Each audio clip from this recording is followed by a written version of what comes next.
ಮನೆ ಸುತ್ತ ಖಾಲಿ ಜಾಗ ಇರಲಿ. ಅದರಲ್ಲಿ ದಕ್ಷಿಣಕ್ಕಿಂತ ಉತ್ತರದಲ್ಲಿ ಮತ್ತು ಪಶ್ಚಿಮಕ್ಕಿಂತ ಪೂರ್ವದ ಭಾಗದಲ್ಲಿ ಜಾಗ ಜಾಸ್ತಿ ಬರಬೇಕು. ಈ ಎಲೆಕ್ಟ್ರಿಕ್ ಮೀಟ್ರು, ಗ್ಯಾಸ್ದು ಎಲ್ಲ ಬರುತ್ತಲ್ಲ, ಅದನ್ನು ಸಾಧ್ಯವಾದಷ್ಟು ವಾಯುವ್ಯ ಅಥವಾ ಆಗ್ನೇಯ ಭಾಗದಲ್ಲಿದ್ದರೆ ಒಳ್ಳೆಯದು. ಮನೆ ಕಟ್ಟುವಾಗ ಭಾಗಗಳಿಗೆ ಹಿಟ್ ಬರದ ಹಾಗೆ ಗೋಡೆ ಕಟ್ಟಬೇಕಾಗುತ್ತೆ. ಈ ದಕ್ಷಿಣ ದಿಕ್ಕಿಗೆ ತಲೆ ಹಾಕಿ ಮಲಗೋದು ತುಂಬ ಉತ್ತಮ. ಪಶ್ಚಿಮದಕ್ಕೂ ಕೂಡ ಬಳಸ್ಬೋದು, ಅದು ಸೆಕೆಂಡ್ ಆಪ್ಷನ್ ಆಗಿ. ಮಕ್ಕಳಿಗೆ ಪೂರ್ವ ತುಂಬ ಉತ್ತಮ. ಇನ್ನು ನಾವಂತೂ ಉತ್ತರ ದಿಕ್ಕಿಗೆ ತಲೆ ಹಾಕಿ ಮಲಗೋದನ್ನು ಎಲ್ಲರೂ ಅಪೋಸ್ ಮಾಡ್ತಾರೆ, ಬೇಡ ಬಿಡಿ. ಮನೆಯಲ್ಲಿ ಮೆಟ್ಲು ಶುರು ಮಾಡಬೇಕಾದ್ರೆ ಉತ್ತರದಿಂದ ದಕ್ಷಿಣಕ್ಕೆ ಮತ್ತು ಪೂರ್ವದಿಂದ ಪಶ್ಚಿಮಕ್ಕೆ ಇರಲಿ. ಹತ್ತುವಾಗ ಸಾಧ್ಯವಾದಷ್ಟು ಬಲತಿರು ಇರಲಿ. ಮೆಟ್ಲುಗಳು ಬೆಸ ಸಂಖ್ಯೆಯಲ್ಲಿರಬೇಕು. ಕಡೆ ಮೆಟ್ಲು ಬೆಸ ಸಂಖ್ಯೆಯಲ್ಲೇ ಕೊನೆಯಾಗಬೇಕು. ಬಾಗಿಲು, ಕಿಟಕಿಗಳು ಸಮಸಂಖ್ಯೆಯಲ್ಲಿದ್ದರೆ ತುಂಬ ಒಳ್ಳೆಯದು. ಬಾಲ್ಕನಿಗಳು ಪೂರ್ವ ಅಥವಾ ಉತ್ತರ ದಿಕ್ಕಿನಲ್ಲಿದ್ದರೆ ತುಂಬ ಉತ್ತಮ.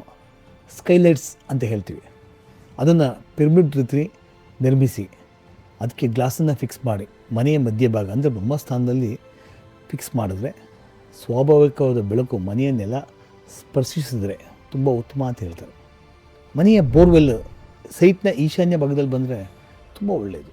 ಮನೆಯ ಒಳಗಡೆಯ ಫ್ಲೋರನ್ನು ಸ್ಪ್ಲಿಟೈಟ್ ಮಾಡಬೇಕು ಅಂತ ಅಂದ್ಕೊಂಡಿದ್ರೆ ಮೊದಲು ಯಾವ ದಿಕ್ಕಿನಿಂದ ಯಾವ ದಿಕ್ಕಿಗೆ ಎತ್ತರ ಇರಬೇಕು ಎಂಬ ಅರಿವು ಇರಬೇಕು ನಮಗೆ. ಜಾಸ್ತಿ ಎತ್ತರ ನೈಋತ್ಯ ಇರಬೇಕು ಮತ್ತು ಈಶಾನ್ಯ ಮೂಲೆ ಯಾವಾಗಲೂ ಡೌನ್ನಲ್ಲಿರಬೇಕು. ಅದರ ಅನುಗುಣವಾಗಿಯೇ ಡಿಸೈನ್ಸ್ ಮಾಡಬೇಕು. ಯಾರಾದರೂ ಮನೆ ಕಟ್ಟಿ ಸಣ್ಣ ಪುಟ್ಟ ದೋಷಗಳಿದ್ದರೆ ಅದಕ್ಕಿಂತ ರೆಮಿಡಿ ಖಂಡಿತ ಇದೆ. ಈಗ ನಿಮ್ಮ ಹಿಂದೆ ಕೂತ್ಕೊಂಡು ಮಾತಾಡ್ತಾ ಇರೋಂಥ ವ್ಯಕ್ತಿ ವಾಸ್ತುವರೇನಲ್ಲ, ಒಬ್ಬ ಇಂಜಿನಿಯರ್. ನಾನು ವಾಸ್ತುವನ್ನು ನೋಡಿದ್ದೀನಿ, ಇಂಜಿನಿಯರ್ಸ್ಗಳು ನೋಡಿದ್ದೀನಿ, ಕಾಂಟ್ರಾಕ್ಟ್ಗಳು ನೋಡಿದ್ದೀನಿ, ಡಿಫ್ರೆಂಟ್ ಟೈಪ್ ಆಫ್ ಓನರ್ಸ್ಗಳು ನೋಡಿದ್ದೀನಿ. ಎಲ್ಲ ಅನುಭವದ ಮುಖಾಂತರನೇ ವಾಸ್ತುನ ಅಡಾಪ್ಟ್ ಮಾಡ್ತಾ ಇರ್ತೀವಿ. ಹಾಗಾಗಿ ನಾನು ನಿಮ್ಗೆ ಹೇಳೋದು, ಜಾಸ್ತಿ ತಲೆ ಕೆಡಿಸ್ಕೊಳ್ಳೋಕೆ ಹೋಗ್ಬೇಡಿ. ಎಲ್ಲದಕ್ಕೂ ಒಂದು ರೆಮಿಡಿ ಅಂತ ಇದ್ದೇ ಇರುತ್ತೆ. ತುಂಬ ಆತ್ಮೀಯರನ್ನ ಅಥವಾ ತುಂಬ ಒಳ್ಳೆ ಇಂಜಿನಿಯರ್ ಹತ್ರ ಹೋಗಿ ಸಲಹೆ ತಗೊಳ್ಳಿ. ವಾಸ್ತುರ ಹತ್ರ ಹೋಗ್ಬೇಡಿ ಅಂತ ನಾನು ಹೇಳಲ್ಲ. ಒಳ್ಳೆ ವ್ಯಕ್ತಿಗಳನ್ನ ಆರಿಸಿ ಅವರಿಂದ ಮಾರ್ಗದರ್ಶನ ತಗೊಳ್ಳಿ. ಅವರಿದ್ರೇ ಅವರು ಕೂಡ ನಮ್ಗೆ ಒಳ್ಳೆಯದಾಗಲಿ ಅಂತಲೇ ಹೇಳಿರ್ತಾರೆ.